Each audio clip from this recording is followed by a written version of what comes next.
Hello, good afternoon. Nag-message na si Mike na after 15 minutes ara na siya sa bus terminal mga Inday.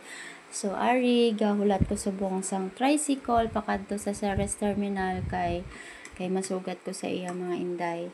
Ayawan pa ko na dihulat sang tricycle kay man daw medyo sulodlo na diri dampi amon nga apartment. So kay sulodlo na guys laka sa malaka ang tricycle nagasulod diri mga Inday. So ulaton ta ang tricycle nga mag-abot kag para nga makasugat ta kay Mike sa terminal sa bus terminal guys. So ara guys pila na nada ka tricycle ang naglabay pero kay wala gali ga biyahe ginaparahan ko pero wala sila gapundo tapos wala pa gid mga plate number, mga service lang guro nila guys sa ila mismo nga panimalay. So ari na mga Inday sa wakas sa akon nga pagulat nakasakay gid man ko. Ari mga Inday si Beauty New Sally nagasakay na sa tricycle pakadto sa Ceres terminal.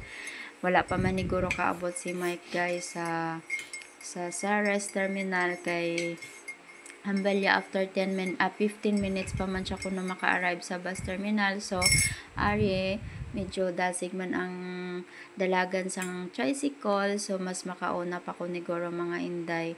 So thankful gid kay Lord kay safe and secured siya from Philippines going to USA kag from USA going to Philippines safe and secured gid amo ginaang pasalamatan ta permi kay Lord na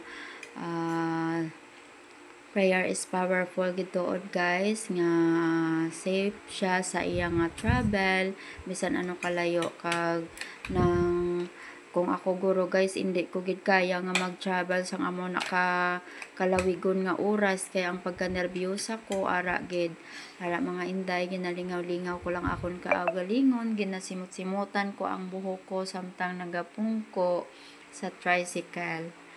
So medyo layo-layo na digawa amon nga apartment sa bus terminal. So basi matak-an na kamo nga kaginap ako diri gapungko sa tricycle pabalon ta lang kamo mga Inday.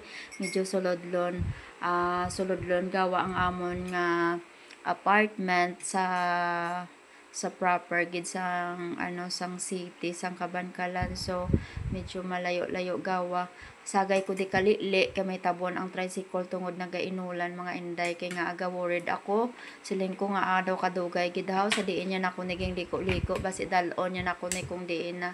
So ara makita nyo man guys nga sige ko kalili sa plastic sa guwa kung diin ako kay nga kadelikado na subong nga panahon mga Inday. So do hindi ta makasalig maayo sa mga tao subong kay nga aman mga Inday kadelikado na gid katama yuwan ta rise ni Mike anonin. So mga Inday na-interrupt ta danay kadali sa aton nga pag voice over kay nakita ko nga wala na kanon si Honey Mike gakaon sa subong sa sini nga pagsakay ko gili update ko lang sa inyo sa pagsakay ko sini nga tricycle gapa-pick up pa lang ko sa iya mga Inday sa subong ari na di siya subong sa balay samtang naga-edit ko. So daw kadugay gid gihapon mga Inday mag-abot. So ara nagalili gid ko gihapon sa tricycle diin na ni worried na ko hala sagay na ko kalili nga lili kag amo to mga Inday fast forward ta nga kagina so sa Bacolod pa siya wala siya ga-reply sa akon kung i-message ko siya nga kung mapa-pick up siya sa akon sa bus terminal. So wala ko naka-prepare pag message siya sa akon amo na dayon mga Inday nga naghingagaw man ko dayon ilis kang magsugat sa iya. So medyo malayo-layo pagid mga Inday ara na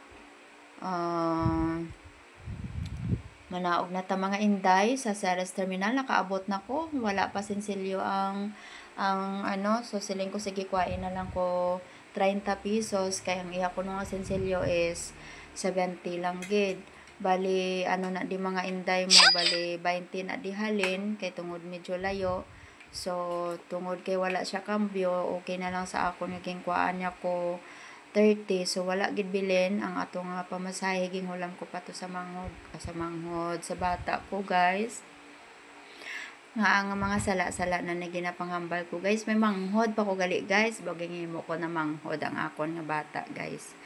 So ara na nagatanga-tanga na ko di subong sa Ceres Terminal. Ari na mga inday, nagahulat ako sa iya kay tungod nakauna ko ginlao ko sa mga pulungkuan, wala pa man siya gapungko. So it means wala pa gid siya kaabot kay wala pa siya di sa mga pulungkuan. So medyo hulat-hulaton tadanay mga inday nga mag-abot ang Ceres nga iya ginasakyan.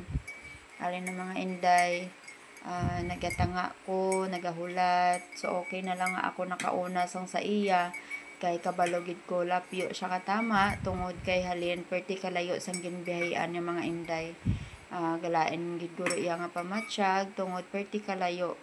So kung ako lang gani iya, no need na nga magsagay siya ka balik-balik dito kung di naman importante kay nga kabudlay gid katama kung magsagay sa kabiyahe, magsagay siya ka flight nga perti kalayo kay biladaan ka oras ang bali sa akon from South Carolina pakadto dere sa Kabangalan. Pilagid ka oras ya 30 minuto. Sa flight pa lang 28 hours kuno sa flight ya pa lang. So halin sila airport naman pakadto dere Kabangalan kay 5 naman ka oras ang iya nga biyahe. So pertigig kalayo. So galing ti hindi ko man siya mapunggan kay iya man na gusto nga mapakadto pakari siya kay ang rason may gina-process man siya nga paper, so wala ta may mahimo, hindi ta siya pwede mapunggan. So ang mga inday, ara na gapalapit na ko sa iya kay guro ara na ang Ceres nga iya ginasakyan, nakita ko na siya. So kay gapadulong na ko to, gapakadto na ko, so it means ara na siya. Ako na lang ang nagpalapit sa iya. Nagangirit na si Lola niyo Sally kay nakita yan ako. Ara na siya mga inday. Sa wakas, safe and secured. Nag-abot gid man siya ni Mike. So, amo na mga inday nga thankful gid ta sa aton nga pagpangamuyo farming, ang aton nga mga pangamuyo, answer prayer gid farming nga safe and secured sa iya nga biyahe, sa iya nga panglakaton. So ara na mga inday, pakadto na kami sa tricycle, kay masakay na kami tricycle going to apartment mga inday. Going to apartment na. Damo na di sa Ceres Terminal mga tricycle nga nagahulat. So ara na mga inday, kay nakapusing na kami ni Mike. I-stop ko na ang akon nga pag-video. Thank you for watching mga guys. Paki-support lang. Thank you. God bless. God bless guys.